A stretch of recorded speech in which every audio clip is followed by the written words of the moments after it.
अस्सलामु अलैकुम व रहमतुल्लाहि व बरकातहू। विषय मराठी संयुक्त आंतरभारती इयत्ता 9वी, पाठ क्रमांक 4 दादू, लेखक वी.स. खांडेकर। या पाठाखालील स्वाध्याय आज आपण पाहणार आहोत। हा फोटो दादू या पाठाचे लेखक वी.स. खांडेकर यांचा आहे। खालील चौकटी पूर्ण करा। नीचे के चौकोन पूरे करो।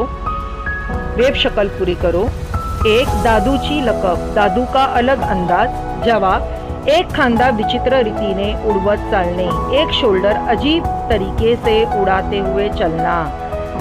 दूसरा, लेखकाचा छंद, लेखक का शौक। जवाब, क्रिकेट खेळणे, क्रिकेट खेलना। तीसरा, दादूच्या मुलाचे नौकरी करायचे ठिकाण, दादू के बेटे का नौकरी करने की जगह। जवाब, सोलापूर।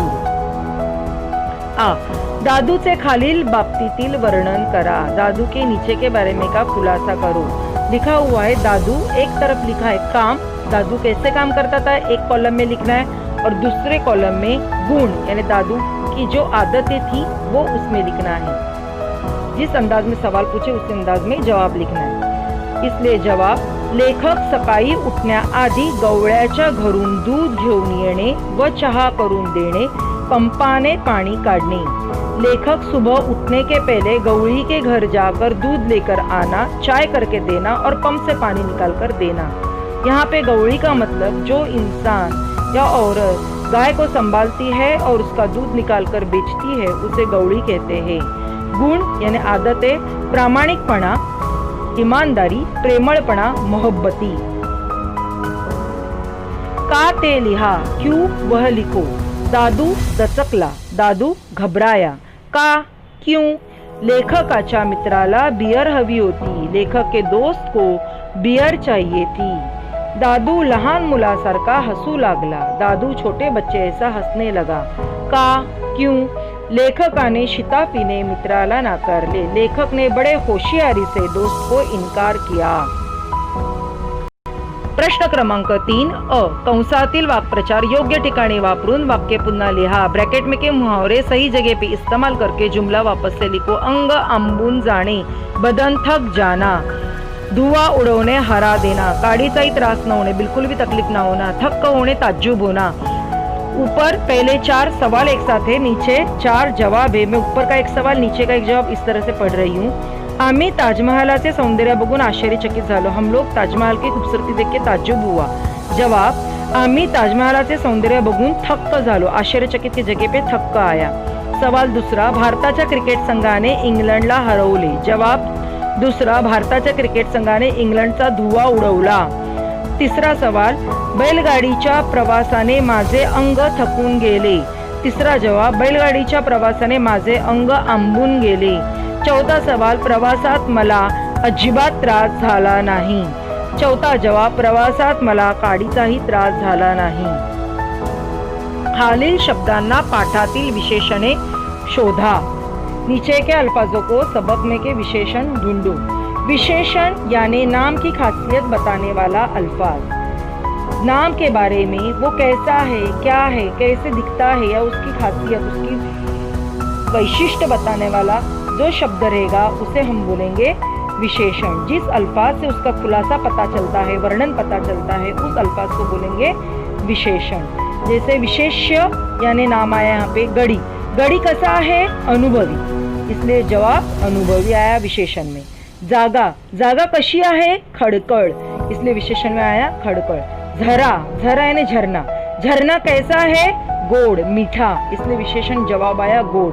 स्वर, स्वर यानी आवाज, आवाज कैसी है, गुस्से वाली, रागीट, विशेषण में आया रागीट।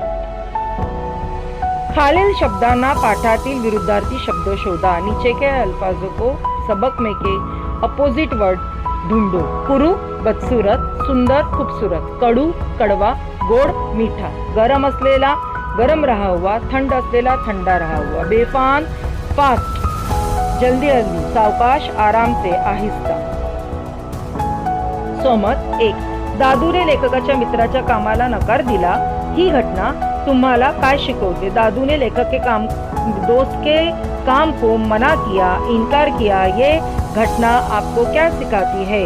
उत्तर जवाब, दादूने लेखकाच्या मित्राचे, दादूने लेखक के दोस्त का काम करण्यास ठाम नकार दिला, काम करने के लिए पूरी तरह से इनकार किया।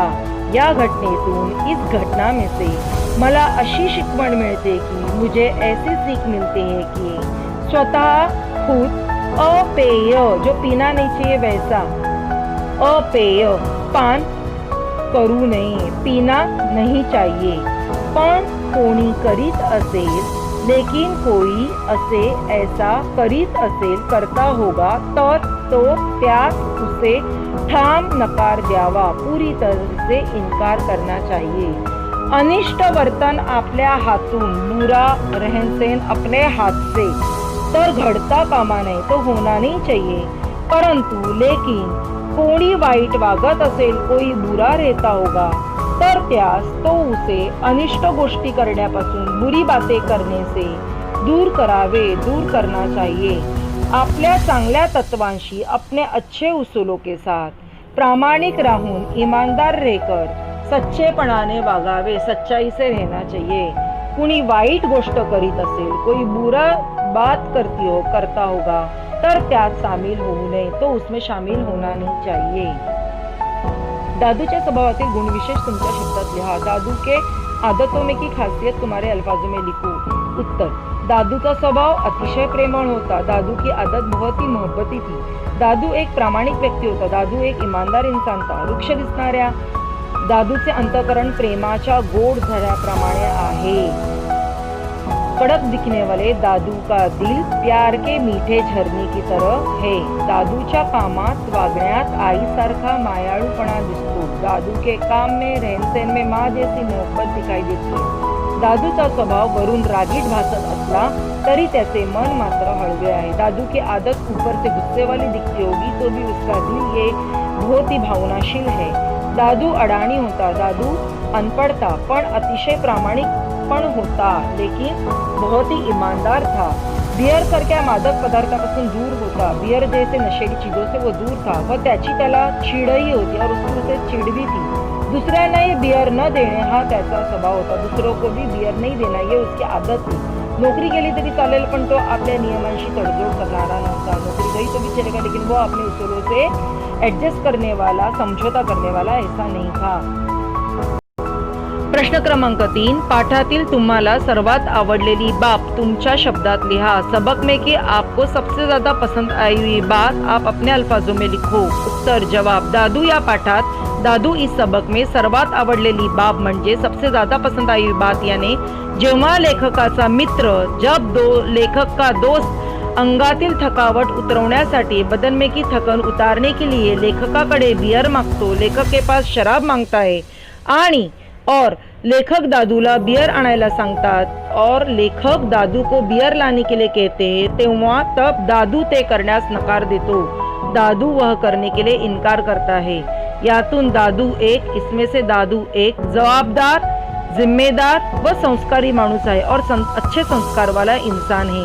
लोकांना वाईट मार्गाकडे, लोगों को बुरे रास्ते के पास जाऊ न देणारा, जाने नहीं देने वाला असा आहे, ऐसा है।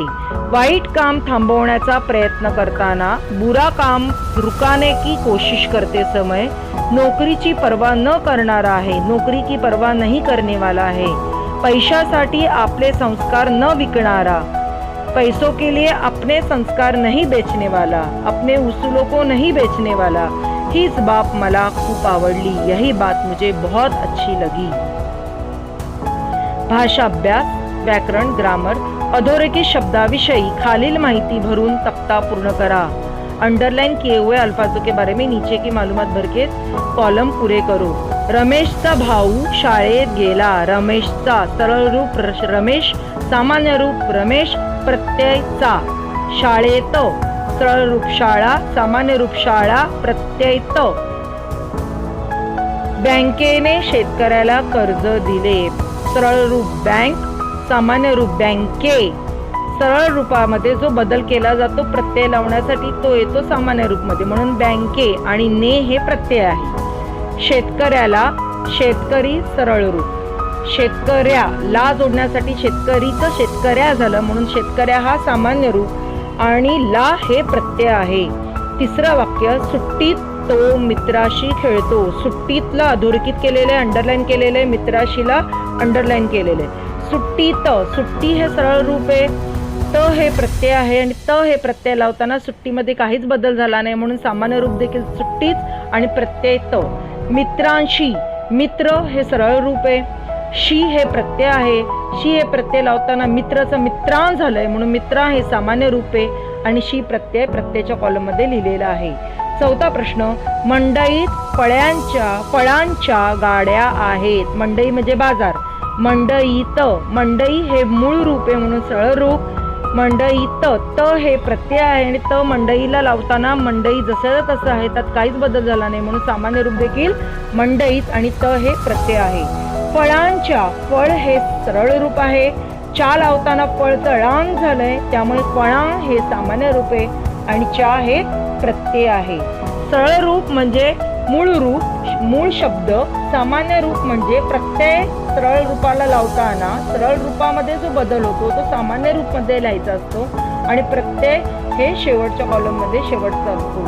अशा प्रकारे पाठ क्रमांक 4 दादू हा या पाठाखालील स्वाध्याय पूर्ण झाला.